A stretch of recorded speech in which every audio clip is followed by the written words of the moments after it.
Sevgili dostlar, şimdi bir kapıdan geçiyoruz. Sizleri sihirli bir dünyaya davet ediyoruz.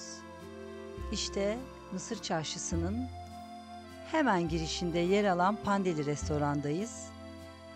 Mavi İznik çinileri, yürümekten aşınmış nice hatıraları yüklenmiş merdivenler ve işte o ilk köşeyi dönüyoruz sevgili dostlar.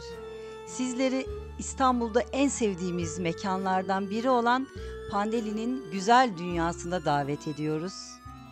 Nice hatıraya, nice ünlüye, nice tanıdık simaya mekan olmuş bu güzel yer sadece bedeninizi değil ruhunuzu doyuracak. İşte Pandeli'nin güzel süsleri ve artık bizlerle buluşan güzel lokumları karşımızda. Lezzetine bakıp bizleri de anmanız dileğiyle gelin hep birlikte gezelim. Pandeli Restoran Mısır Çarşısı'nın üst katında sevgili dostlar. Eminönü'nü, tarihi Yarımada'yı ve Galata'yı görebileceğiniz en güzel yerlerden biri. İşte bu manzara sizleri İstanbul'da olduğunuzun en güzel kanıtıyla karşılaştıracak. Bu güzel mavi sizleri geçmişe götürecek. Mercan Yokuşu'nda seyyar bir arabada piyazcılık yaparak başlayan serüven, Çukurhan'daki hamallara köfte ekmek satarak devam etmiş. Kimden bahsediyoruz? Pandeli Çobanoğlu'ndan bahsediyoruz.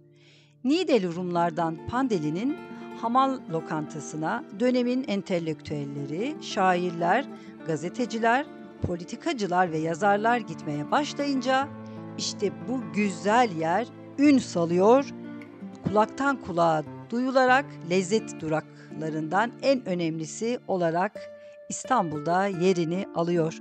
Sonrasında savaşın etkisiyle zor günler yaşanıyor ve Pandeli Niğde'ye geri dönmek zorunda kalıyor sevgili dostlar. İşte bu hikayeyi anlatırken bu güzel manzara da bizi mest ediyor.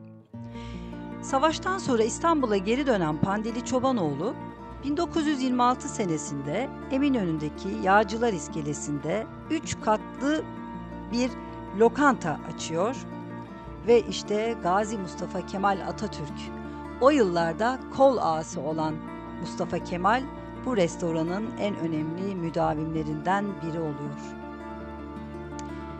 İşte Mustafa Kemal kol ağası olduğu günlerde burayı ziyaret ediyor ve parası olmadığından deftere yazdırıyor sevgili dostlar. Pandeli Çobanoğlu ile başlayan bu güzel dostluğu, Cumhurbaşkanı olduğu bu güzel vatanın başına geçtiği günlerde de devam ediyor. Mustafa Kemal o günlerde Cumhurbaşkanlığında Çankaya Köşkü'nde verdiği davetlerde ta Haydarpaşa'dan vagona yüklenen yemekleri köşkteki misafirlerine ikram ediyor. İşte Pandeli, işte dostluk, işte güzellik sevgili dostlar. Mustafa Kemal'in mest olduğu bu güzel mekanda dolaşıyoruz.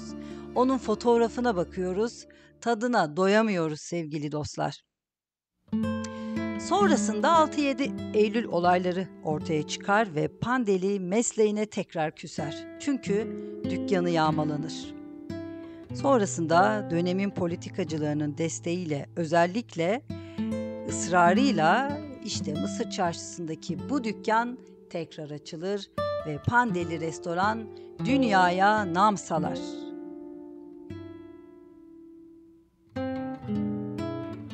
Zaten restoranda gezdiğimizde o dönem ziyaretçi olan insanların fotoğrafları, yazıları, imzaları ve notları bizi o dönemdeki hikayelerle buluşturur. Kimler geçmiş bu masalardan sevgili dostlar?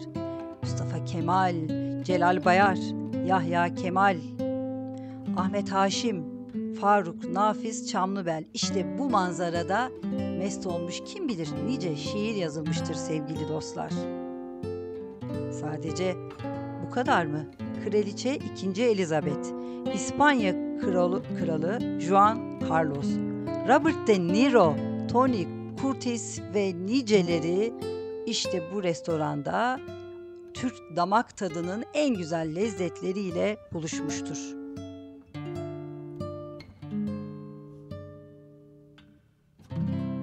Fotoğraflar bizi geçmişe taşır. Celal Bayar'ın da burada çok güzel bir fotoğrafı vardır. Pandeli Çobanoğlu'yla sohbet ettiği bu fotoğraf işte bu çerçevelerin içinden bizleri selamlar. Zaten Celal Bayar'ın o dönem çok ısrar ettiği, bakın hemen karşımızdaki bu fotoğrafta bunun bir ispatıdır. Bu restoranın tekrar açılması yönünde yoğun bir baskı yaptığı ve destek verdiği bilinir.